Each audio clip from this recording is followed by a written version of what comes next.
watching Ghost go from this to Power Season 4, watching Ghost sit in the cell, knowing from what he was this business owner trying to get out the game to getting caught, and just there's so much unspoken acting on this. Him in the cell, face not shaven, just going through so much stress. You nailed it.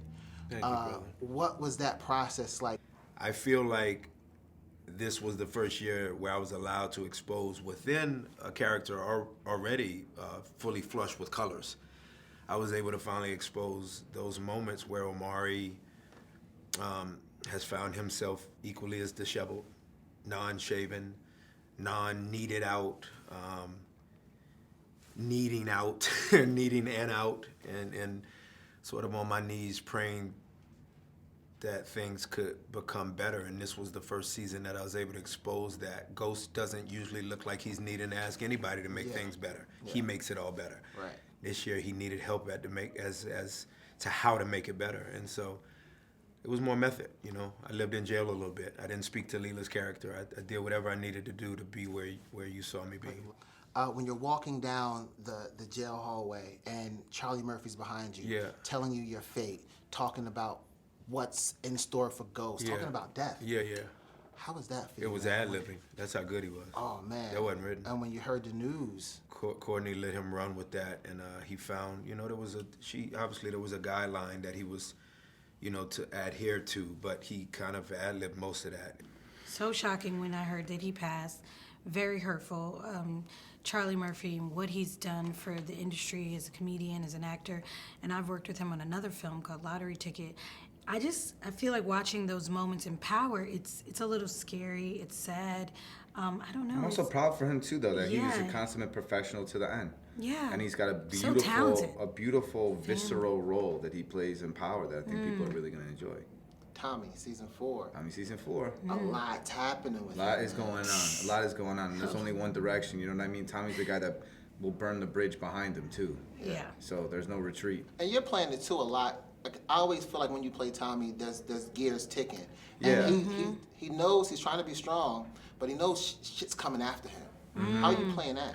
Well, I think that Tommy's default, I think a lot of people have defaults. Tommy's default is kill 'em all. So I think that's a very dangerous place to be. So he's learning finesse, but still with the default of kill 'em all. So I think people understand that if you get on the wrong side of this tiger, you're going to get bit. And Tommy is progressing and going forward, but there's always a very, very imminent danger around him. First episode, episode 401, where the cops come in the house and you have to look at the chain, and you're going through all this, and you look at him like, you didn't say anything, but it just was all this like, how dare you? Thank you. What was that like? Because that was amazing. good acting. Thank you. I try, you know. No, that was good.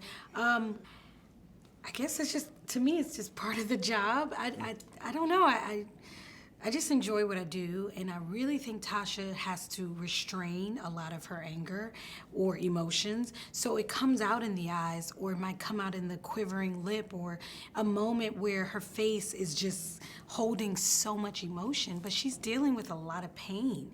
So I don't know how Tasha is doing it, but she just keeps going, and at some point, you just feel like broken, and I think she's dealing with that in season 4. You taking over the club, doing all this stuff, what's going through your character's mind with all this responsibility and secrets at that? I think he's ready for it. He's excited for it, but he knows that this is his moment, so he doesn't want to mess it up, you know?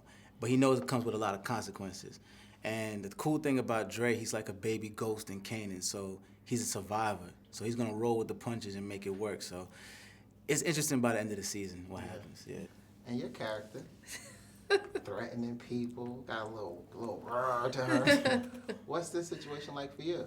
It's definitely different, but I'm excited, and it was so much fun actually digging into Lakeisha. Now people get to really see her and what she's about and see her in different situations, which is exciting for me because there's always been an interest in the character, and now you get to see so much more.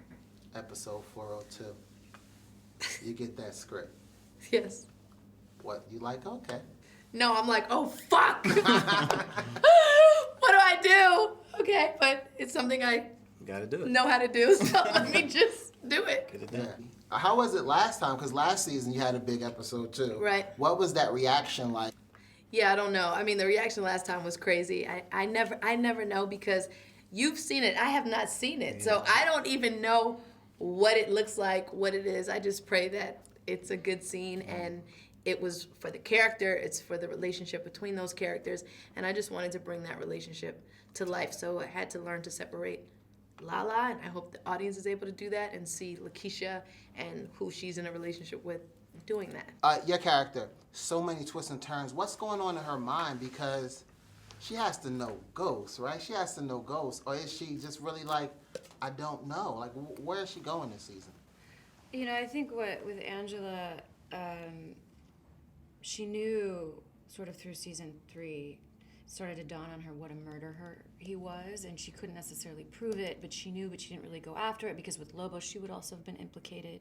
So she sort of put that on the back burner and was kind of trying to hold out to that hope that he's maybe going to change. And then Greg gets murdered, and all of the evidence points towards him, and it's that horror of like, I'm kind of responsible because I let this stay unchecked. And so now her, you know, they always talk, I feel like it's really trite when they say there's nothing like love like a woman scorned, because it's deeper than that. It's like, I let my own fantasy and delusion of love not let me see the reality in the darkness of somebody. And now I have to stop that. And now I have to really see clearly and make sure justice gets done. Now, at the same time, Angela's like in pursuit of excellence. You know, and, you know, Power is one of those shows where the audience knows more than she does. And so, you know, part of the fun of it is watching with bated breath as she goes deeper and deeper and deeper. And oh my God, when is she going to find out? Godzilla! Yeah. Zilla bitch.